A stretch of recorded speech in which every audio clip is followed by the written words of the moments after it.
Alright, so today I'm going to go over your new masters and how to defeat them.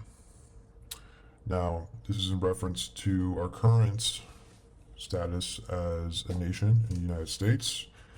And majority of people that click on this video, you probably saw a thumbnail, and so you're probably already familiar with majority of the key players, and so I'm not going to go off and name any of them. I'll go too far into detail into any of them specifically.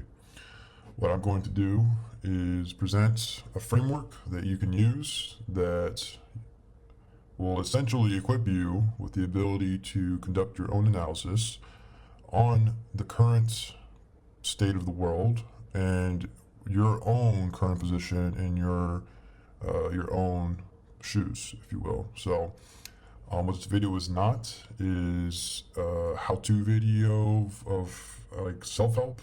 This isn't a self-help video. This also isn't an attempted game theory video.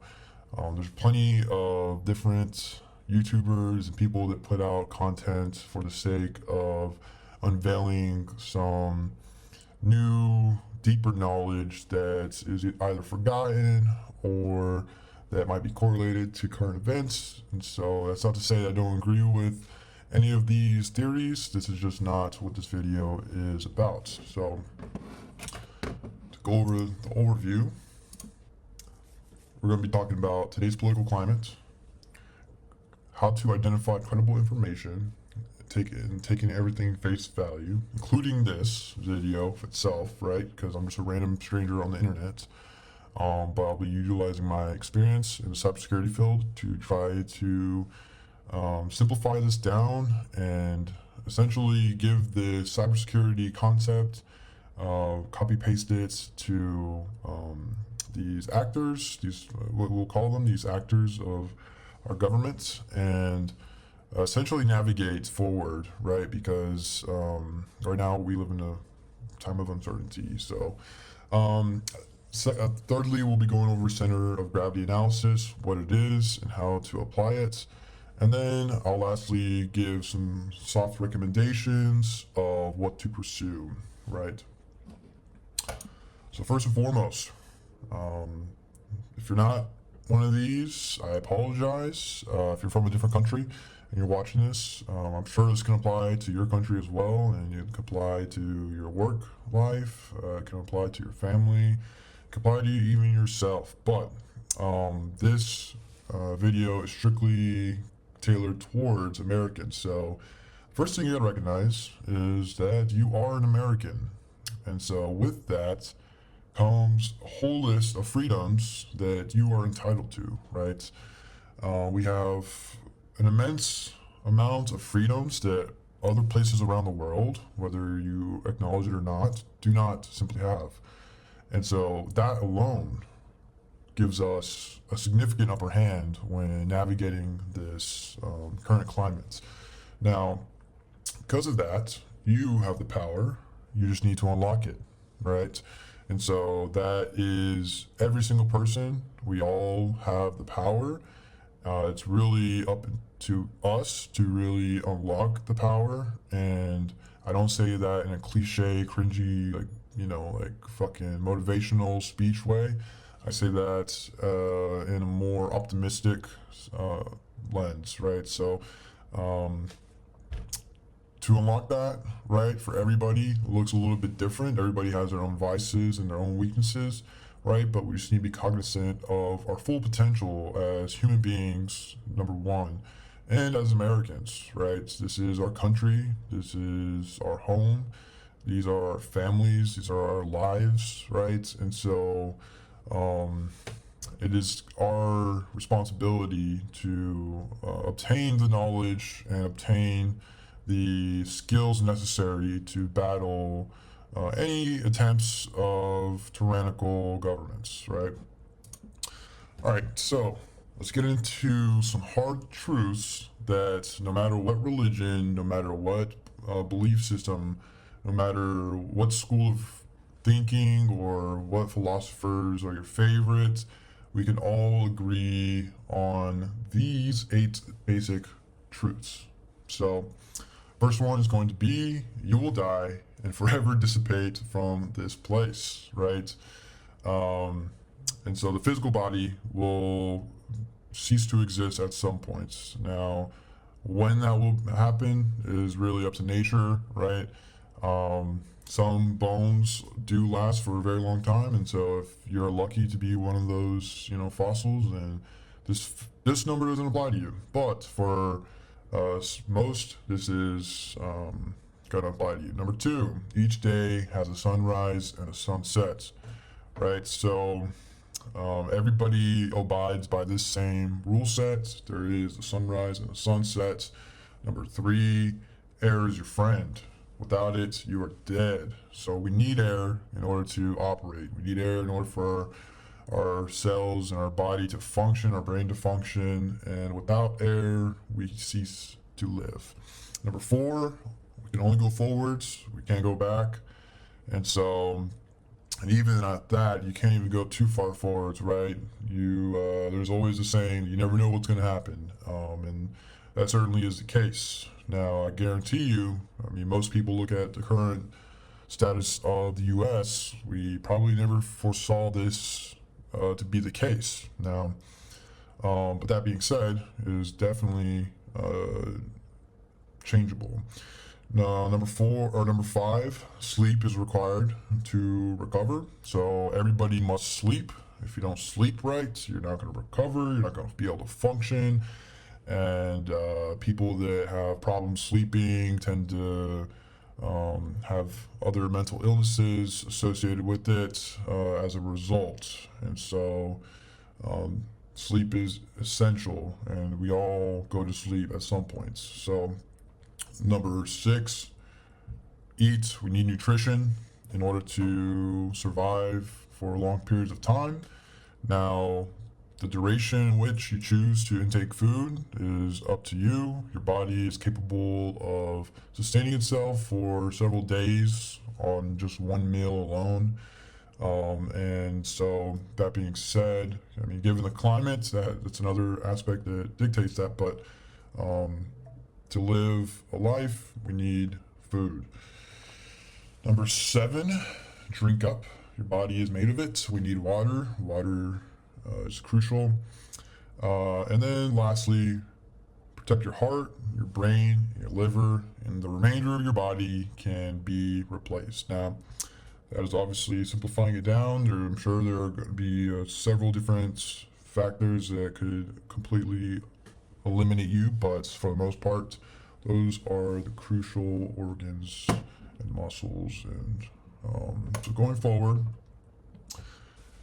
so to shape and orient us on where we are right now, we are currently living in 2026, and we are living in a post-pandemic world, right? At a global level, we faced a pandemic that was significantly detrimental to every single society throughout the globe to some extent, right? Whether that be from casualty rates or death rates from the virus, or whether that be economically, whether that be politically.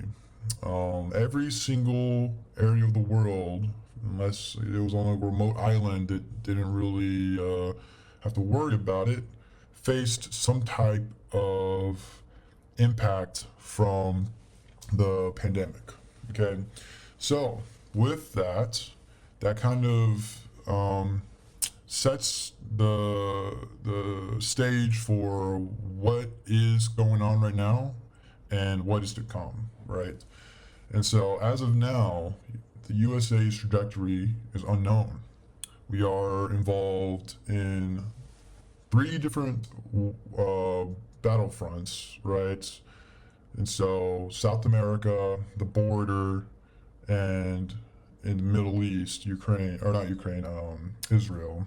And so to what extent we're involved obviously varies, but these are areas that we are currently postured to conduct operations and support alliance forces. There are also other wars going on and other conflicts, such as Russia, Ukraine, and India, Pakistan, and in the Pacific Ocean, you can see those dots. Those are referring to the Taiwanese Straits, so Taiwan and China. And the one above that is referring to North Korea. This graphic was obtained off of Global Conflict Tracker, and it is an open source platform that you can use and go view. And so it has its own legend to scale the severity of each of these dots that are displayed on the screen, but this acts as simply an orientation graphic. So I'm not going to be getting too much into the weeds on any of these wars specifically. I'll kind of just touch on some of them and how they impact the U.S.'s stance, right? Now, post-global war or post-global pandemic world, we touched on that. So, some other considerations with the current status of these wars is there is an unknown post-war after effect. What is going to happen when these wars end, and how will U.S. respond? So as it stands, since World War II, the U.S. has been the global police of the world, right? So if you've ever taken an international relations class, and you can probably be, or actually, if you've attended high school for that matter, you probably understand that the U.S. is one of the leading empires of the world, and majority of developing nations look to the U.S. for protection and for other opportunities such as political development and economic development.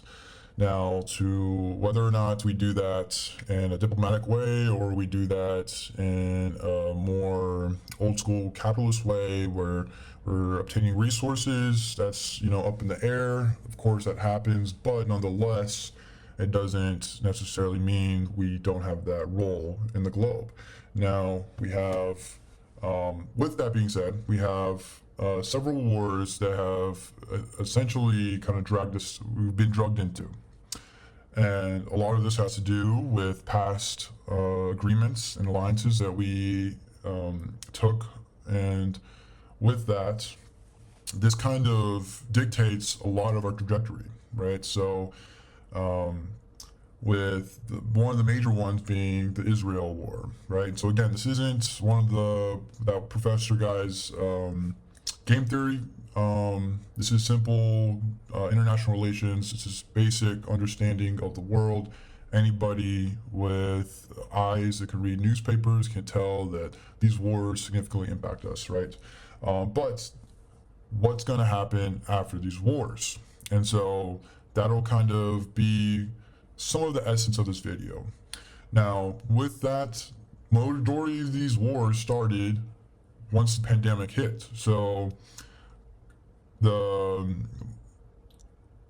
countries that started these wars, or the organizations or terrorist organizations, terrorist groups, however you want to label it, during the post-pandemic war, the world was crippled, and it was a breeding ground for conflict, right? It was a breeding ground for initiatives, right? A lot of these wars are historic wars, so they play off of essentially it's like a tag, right? So countries will be in war, they'll come to some type of agreements, and then they'll kind of just wait for the right moment, because initially they didn't get everything they wanted once they agreed to settle the conflict. And so another event happens, and that is a catalyst for another conflict, right? And so that has been the pattern that we have seen with several of these wars. Another current aspect of where the U.S. is Trump's legacy, right? So Trump currently is on his second term, and with that, his approach to his, I guess his legacy has been to personally establish his significance as a president, right? Now, I haven't seen that done too much in my lifetime. However, So I'm not sure if it's abnormal. I see it as an abnormal occurrence, but that being said,